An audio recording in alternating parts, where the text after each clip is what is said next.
Welcome, guys. We are still right here at Africa Startup Festival. It's a festival, an exciting event to be at. And here with me, I have an amazing personality, Tolu.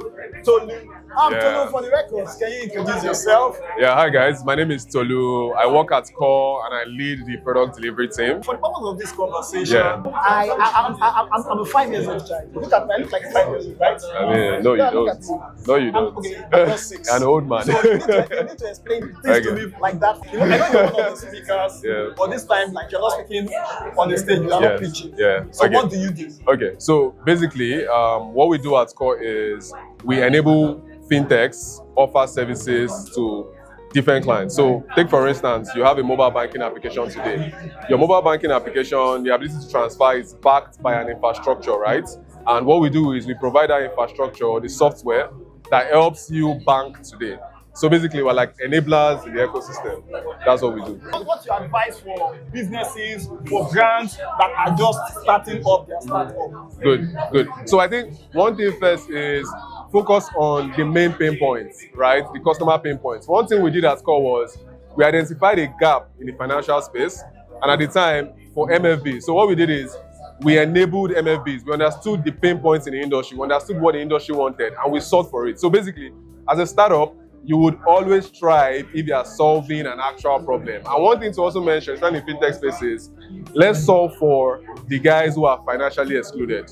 It's easy to just do cross-border payment and whatnot, but how about those that are able to access payments? So I think basically, in summary, solve a real problem, right? And then you will thrive in the industry.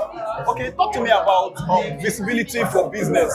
So someone on this black carpet, not red, said it is black.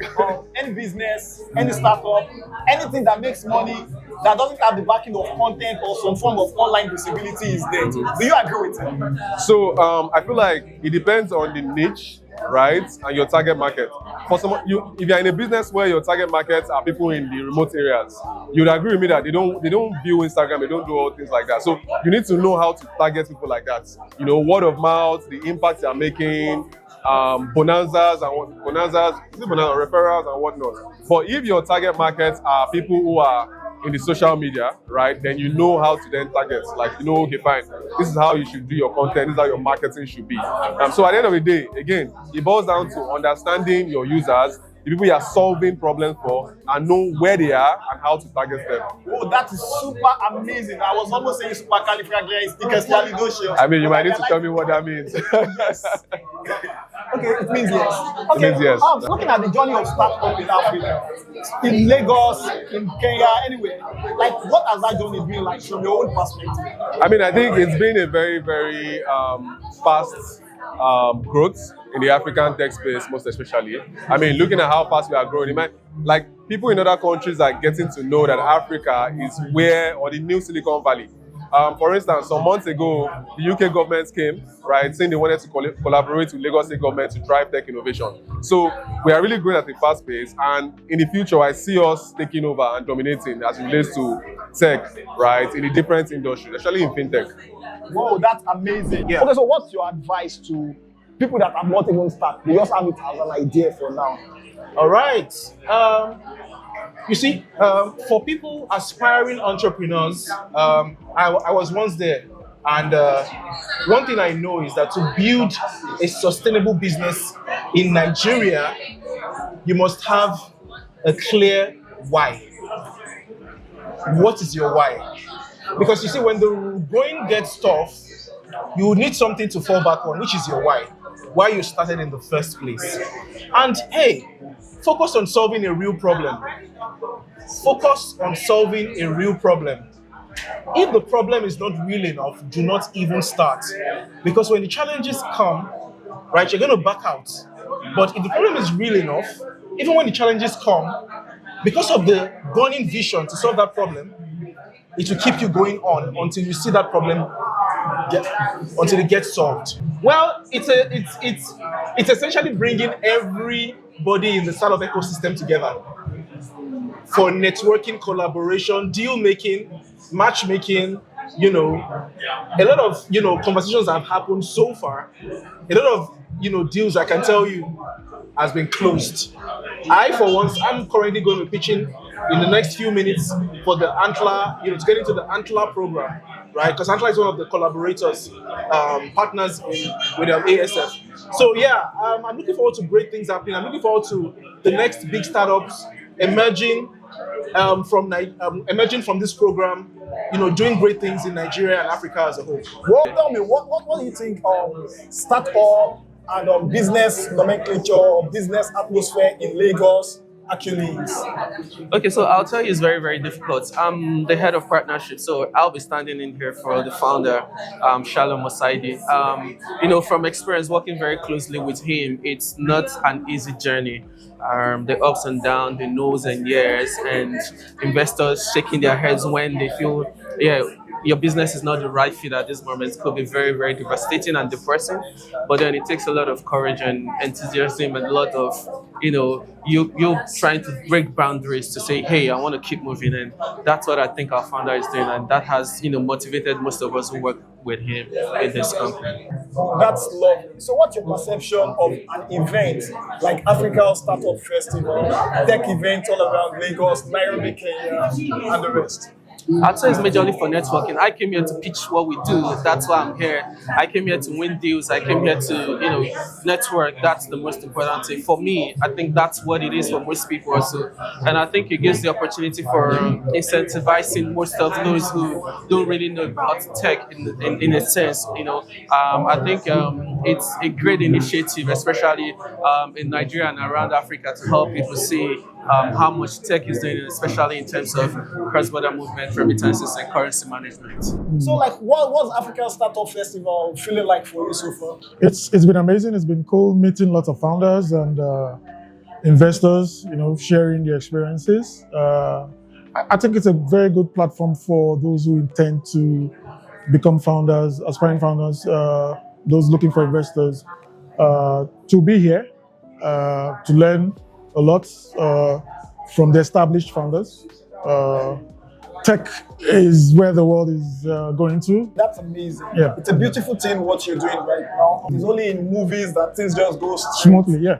So tell us, for someone out there looking up to start a business, looking up to found a startup, looking up to do something with their life, they're still at the beginning stage. What is the next action they should take? What are the things they should look out for? What kind of gatherings they should be in?